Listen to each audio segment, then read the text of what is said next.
What's up, y'all? We got a new video from Jimmy High Roller. This is the only way to settle this debate.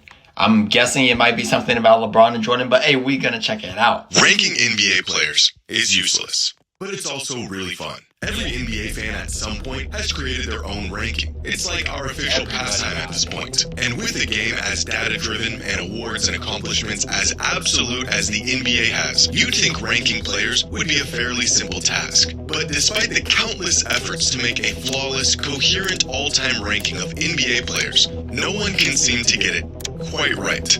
Hey, here's the thing about these NBA rankings, bro. You're always gonna have people that disagree. So you gotta understand that, and you gotta live with that. There's always gonna be people that are gonna disagree with your rankings. There's always gonna be at least one person, you know? So hey, you gotta live with it, honestly. You gotta live with it and just roll with it. But I mean, shoot, it's so tough ranking the top 74 players or however many players you're ranking. That's tough. I've never tried it, but it seems pretty difficult, because there's so many great players that have played basketball in general. Some players ranked too high, others too low, some not even ranked at all. Make any of these mistakes and your ranking will immediately get dismissed. Yeah. The latest attempt of this fleeting endeavor came last week from Bleacher Report when they released their top 100 NBA players ever list. A ranking that seemed relatively good, but was met with an onslaught of criticism. Like everyone else that made an attempt before them, this list was not accurate. Not good enough. Why is it so difficult to make an all-time ranking that we can all agree on? I mean, we all have our own opinion, our own personal bias. Is it even possible to make such a list? And if we could, how would we even create it? Well, believe it or not, there is a method that we can use to rank every player in NBA history with shockingly good accuracy. It doesn't use any numbers or data, no formulas or advanced metrics. It is a method way simpler than you would ever think, and yet manages to get results with nearly 100% accuracy. Even crazier, we actually use this method all the time. What? Hey, and we're seeing he's showing jelly beans in the intro. Today's video is sponsored by Sing it with me, y'all. Thank you. Thank you. Thank you. I don't know. We're gonna come up with a thank you song one of these days. For when ads and promos play, when we're not really here to see that, but thank you very much. Much appreciated. Last week, Bleacher Report released their top 100 NBA players ever list. And to absolutely no one's surprise, people were not happy about it. Among some of the more glaring complaints about Bleacher Report's list include Shai Gilgeous-Alexander, the now MVP, Finals MVP, and champion, not even making the list. Jason Tatum. Ooh, how do y'all feel about that? Shai not in the top 100. You know what? It's tough. It's tough. He did have a historic season this year. I don't know. Maybe Bleacher Report, maybe the writers feel like he has more to prove. I don't know, because he's what, 26, 25, 26? So I don't know. Maybe they feel like he's got even more to prove because he's so young. I don't know. It's tough because I feel like it's tough in a way because for Shai, he had an amazing year this year. He had an incredible year, and I think he's on the upward trend in terms of his career. I think he could keep getting better and better. And so I don't know, maybe it's you're comparing a guy who's currently on the upward trend in his career to guys who have already played out their entire careers. Some of them have won 3 or 4 championships, but their careers are over. They've got their full resume already established, there are very few players. I feel like there's a few players that are still in the league that already have their entire resume established, like a LeBron or a Steph Curry, who have won 4 championships and 4 finals MVPs and all that. Shai, for example, he's still young. He's still got a lot of time to improve and build his resume, to really draw comparisons later on down the line. So I don't know. Hopefully that makes sense what I'm saying. Landing at 93, John Stockton ranked ahead of players like Chris Paul and Kawhi Leonard, and of course Kobe Bryant, falling outside of the top 10. Despite polling their staff of NBA experts, writers, and editors, the results of this comprehensive ranking only left people confused and annoyed. Ranking players should not be this difficult. And yet, it is. But to understand why it's so difficult, we first need to understand why every ranking, no matter how thought out it is, how logical the criteria is, how much data was used, always falls short. One popular approach that some fans and experts have taken over the years is the formula method. Create a point-based system and apply those points to various factors like career stats, accolades, and impact to make an objectively accurate ranking. A method that has been tested countless times with varying levels of success. Last year, John Hollinger, longtime NBA analyst and a man credited with creating some of the first advanced NBA statistics, created a formula to determine his all-time top 100 list. His criteria being a point-based system that put varying levels of weight into factors like MVP shares, finals MVPs, win shares, and career box plus minus. A formula that resulted in LeBron as the GOAT, Jordan second, Kareem third, Duncan fourth, and Karl Malone fifth all time. This list also features Harden at 13, Hakeem at 19, Steph all the way down at 27, and Isaiah Thomas at 65. This Reddit user went through the trouble of creating an entire model from scratch to achieve the goal of, as he put it, quantifying careers using a formula that combines accolades with simple advanced stats while compensating for era and benchmarking, plus adjusting the weights of the formula against approximate expected rankings using least squared regression. In other words, he used a whole lot of stats and accolades, made some applicable adjustments, and put together an all-time top 100 ranking. Okay, yeah, bro, that just sounded like a whole bunch of like advanced statistics, like all put together, like kind of like what Jimmy's saying. Like that sounds like a whole bunch of statistics put together. I'm like, my goodness, like it's just a whole bunch of pieces being put together to come up with this solution. But results came in, and people hated it.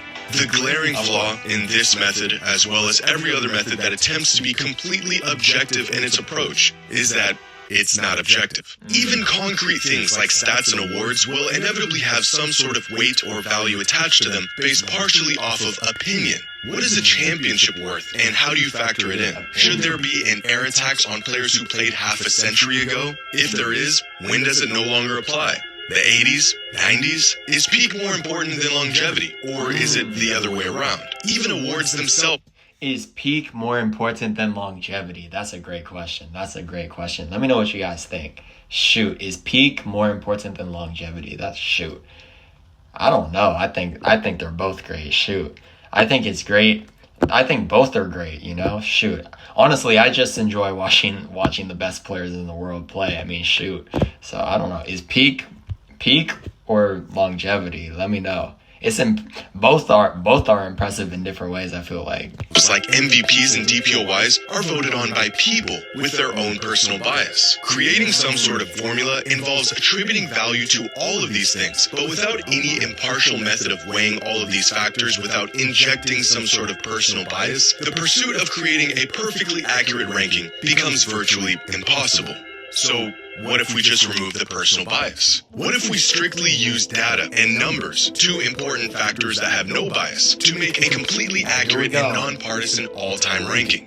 Well, because the rankings get really weird really fast. For example, Box Plus Minus has Nikola Jokic as far and away the best player of all time. It also has Luka Doncic 4th, David Robinson 6th, and Tim Duncan 19th. But in the right hands, and with enough data, and when used in conjunction with one another, a purely data-driven approach could lead us in the right direction. And this is what Ben Taylor of Thinking Basketball did back in 2017 when he created his top 40 list. As Ben says when describing his methodology, I won't attempt to balance Kobe's championships with Shaq, nor do I care about accolades like all-star teams or the number of Hall of Fame teammates someone played with. I also don't care about how many rings a player won. The very thing I'm trying to tease out is who provided the most lift. Instead of trying to assign value to things like rings and MVPs, Ben's list ranks players based on who provided the largest increase in the odds of a team winning a championship over the course of their career. Ben's specific... Dang. Okay. I see. That's interesting.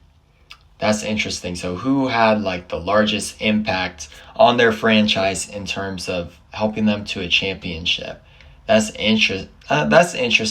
I don't know. I feel like if you put like an all-time great player, like say like LeBron for example, you put him on like the Cavs back when they were really bad, like I don't know. I feel like him alone like greatly increased a team's chances of winning a championship though versus like if you have like another great player like shoot like when the Celtics got Jason Tatum from the draft and like they got him and then I think they were already pretty solid and then they added him into the mix and he's on the trend of being a great player to go in NBA history, but he's like I don't know. He's a great player, but like the impact, it's not like it's a 40 win jump by adding Tatum for the Celtics versus like the Cavs adding LeBron. Does that kind of make sense? Like Method and reasoning is probably the best out there when it comes to seeking an objective ranking, using the best advanced metrics available and using them logically to find the most accurate conclusion. The results of this experiment were eventually updated in 2022 and are generally accepted as a really solid list without the outliers or massive holes that other lists have. The only problem is, this is not an all-time player ranking. As Ben stated, this list is a player evaluation, not necessarily a ranking of the greatest players of all time. And it's evaluating how good these players were, their abilities and their effectiveness in using those abilities, not how great they were or what they accomplished. A great exercise in determining which players had the largest impact on the court, but not the best method in determining how that impact actually translated to tangible success. For example, this method is providing evidence that Karl Malone had a larger statistical impact than Stephen Curry over the course of his career, but I'm not sure if there's a single human being on planet Earth that would argue Karl Malone is greater than Steph is. Using purely statistics and data to rank players removes valuable context that certainly matters when evaluating how great they were throughout their career. However, allowing awards and achievements to partially dictate rankings will inherently skew the results due to personal bias and variance of opinion. So looking at it through either of these lenses will lead you to inaccurate results. But maybe we're looking at this through the wrong lens altogether.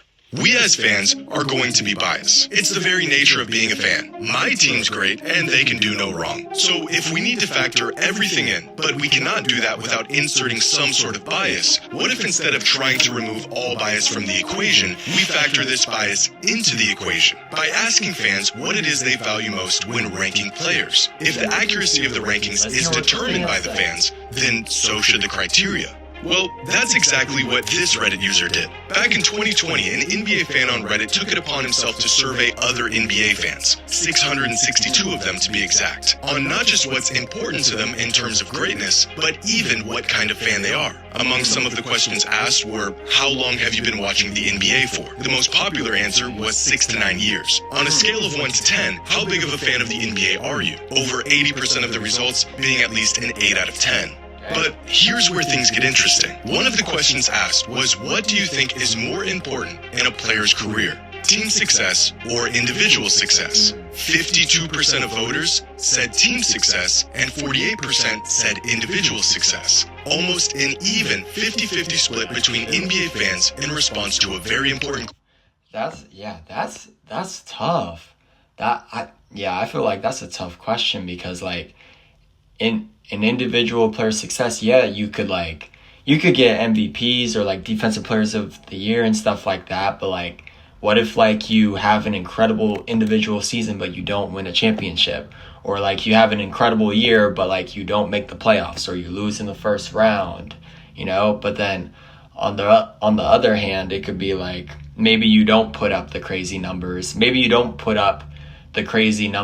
that like you would on another team, but you're playing for a team that's winning 60 games a season and you win 2, 3, 4 championships throughout your career, like shoot, that's tough. I don't know where I stand on that one, because I think it's kind of a blend of both. I don't think you need to have like you don't need to have the greatest stats of all time. Hopefully your stats are pretty good, but if you're gonna be considered like the greatest player of all time. But I feel like it's really a combination of both, honestly, because you want to be a winner too. You know, you want to be known. I'm assuming you would want to be known as like a winner. Like when people think of your name, like down the line in like the history books, people would want to remember like this player, like Michael Jordan or LeBron, as a winner. You know, as a winner. I don't know. This is tough. I'm kind of split on this one. I can't lie. Question with two very different answers. Even more revealing, voters were asked what are the top 3 most important measures when evaluating who the greatest of all time is. The number 1 answer, career stats, followed by number of championships, number of regular season MVPs, total win shares, and career advanced statistics. The near 50-50 split between the importance of team success versus individual success visible in the almost even voting split between career stats and number of championships. One person can make their rankings based on how good a player was, meanwhile another person could make their rankings based on how much success a player had. 2 completely different criterias. So how exactly can we make a player ranking that is agreed upon if we can't even agree on what actually matters, or at least what matters most? No matter what approach you take, no matter how much personal bias or opinion you try to take out of it, the results will always end up skewed in some sort of direction. There's just too many factors, difference in opinion, difference in what matters most from fan to fan. True, and I feel like, oh shoot, but he might come up with another idea here, but shoot, and like you could have like an amazing, you could be on like the best team, you could be having like this amazing season, but sometimes like injuries happen or like whatnot, like free agent signings happen or like trades happen where you either gain new teammates who are really good, or maybe you're losing star teammates that help you with your team success. And so, shoot, there's so many factors, bro. There's so many factors. On top of staying healthy, like, you could be putting up amazing numbers, but then let's say, like, you could be held back from being considered, like, in the GOAT conversation if, like, for example, you put up amazing numbers, but you didn't play, like, all 82 games or didn't play as much as, like, some other guys did. Shoot, but there is one way. One method that has been proven to be the best way to get to an accurate conclusion about things otherwise not agreed upon. What is this scientifically backed method? It's the exact one Bleacher Report used. Ask people. Have you ever seen the show Who Wants to Be a Millionaire? Ask people. Let the people speak. It was a game show where contestants would answer a series of multiple choice questions, with each correct answer winning them more money and progressively getting more difficult until the eventual $1 million question. Now, this game show would feature one sole contestant at a time who had to answer these questions by themselves. However, each contestant was granted what were called lifelines, tools the contestant could use to help them answer difficult questions. These 3 lifelines were 50-50, eliminate 2 of the 4 options in a multiple choice question, leaving the contestant with a 50% chance of getting the right answer. Phone a friend, where the contestant could call a friend live on the show for help. And the third one was Ask the Audience, where each member of the audience would vote on what they thought was the correct answer to any given question. All of these lifelines were valuable, but one of them in particular resulted in the correct answer far more than the others. The 50-50 lifeline, as the name suggests, got contestants to the correct answer about 50% of the time. Phoning a friend resulted in contestants getting the correct answer 66% of the time. But asking the audience resulted in the correct answer 92% of the time. By far, the most accurate method of coming to the correct answer for any question in the show's history. And this is a demonstration of a concept known as the wisdom of the crowd. An idea that refers to the collective judgment of a group of people. Asking the people, letting the people speak their opinion, letting the people speak their mind on who they think is the GOAT.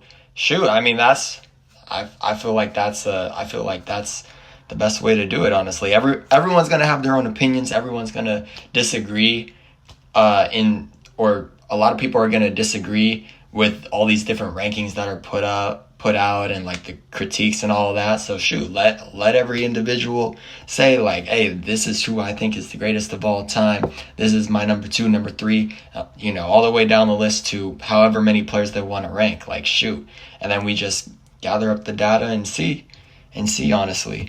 Often being more accurate than the judgment of any single individual, even an expert. And it is an incredibly accurate method of arriving on the correct answer. Because like everyone could have their own explanation, honestly. Everyone could have people could have different reasons why Michael Jordan is the GOAT, why LeBron is the GOAT, why this player is the GOAT, or you know what I'm saying? Everyone could provide different reasons. So which could be very valid reasons and just valid points in general. So to any logical question. In 2011, the BBC network put this concept to the test by filling a jar with jelly beans and asking 160 contestants how many jelly beans they thought were in the jar. The answers were absolutely insane, ranging from 500 to 50,000. And yet somehow their collective average was unbelievably close to the actual number. No. After conducting their experiment, it was revealed that there were exactly 4,510 jelly beans in the jar. The average guess among all 160 participants, 4,515. What? Despite their variance in answers, on average, the participants were able to get within 99.9% of the correct answer. By aggregating the opinions or estimates of many individuals, the errors and biases of individual judgment tend to cancel each other out, leading to a collective result that is closer to the truth. And in possibly the most roundabout way I could conjure up, I think this same exact concept can be applied to ranking NBA players on an all-time list. Regardless of what the individuals value most and our own personal bias, if you ask enough people, chances are you'll more than likely end up at an accurate result. Better than strictly using stat-based metrics, better than the eye test or a combination of multiple factors. Simply asking people who the greatest players of all time are will show you exactly who the greatest players of all time are. And evidence of this can be found within the results of Bleacher Report's ranking. Someone ranked Kobe Bryant 18th all time. Their personal top 100 ranking is probably a little wacky. But this vote inadvertently balances out someone else who voted Kobe 4th all time. Same goes for every single player on this list. Someone had Jokic 12th all time. Another voter had him 28th. Yeah, you just let everyone vote, let everyone have an opinion, and then you put it all together, and then shoot, you just take the averages of the rankings, honestly, to see how it turns out. I mean, shoot, I think that's a great way to do it, honestly. That would be interesting. That would be really interesting, like what the numbers would be on who people voted most on, who's number 1, who's number 2, number 3, through down the line, down the list, top 10, top 25 or whatever it is. That would be cool. Who do y'all think? I think it would probably be Michael Jordan and LeBron for like the top 2 votes for number 1. If there was a third top vote for number 1, I don't know. I feel like maybe Wilt would be in there. I don't know. LeBron, MJ, if there was a third one, probably maybe Wilt. I don't know. Shoot, it'd be interesting. And everyone else had him somewhere in between. The range of votes for Charles Barkley are probably the largest of any player on this list, with one vote for him as the 18th greatest player and another with him as the 74th greatest player. With individual rankings like this, you'd think the final result would be a mess. And yet Barkley ended up being ranked 25th all time, right about where he should be. Can we make a completely accurate ranking of the greatest NBA players ever? Well, we can get really close. In terms of how we would create it and what it would look like, you're looking at it. This isn't a matter of opinion, it is a statistical principle. As Bleacher Report put it when describing their methodology, it's an impossible task, especially when confronted with the reality of comparing players from different eras. Stats help, but calculators won't ever figure all this out. But asking enough people just might. Dang, yeah, asking enough people, let people voice their opinions, and then just hear what they have to say, hear who they listen, and hear who they have as their GOAT. It's probably gonna be a wide variety, but hey, once you narrow it down to like the top 2, 3, 4 players, then you can really see like, okay, these are who the vast majority of the people that we're collecting data from, this is who they have as their GOAT or their greatest of all time. And so, yeah, that's really cool. This was another great video from Jimmy High Roller. Let me know what you guys think about this video. Would you guys collect data any differently? Let me know. I think that's a pretty solid way. Honestly, just ask people let people voice their opinions on who they think is the GOAT, and then you just go from there, collect the data and see how it turns out. Let me know what you guys thought, and I'll catch you all in the next one.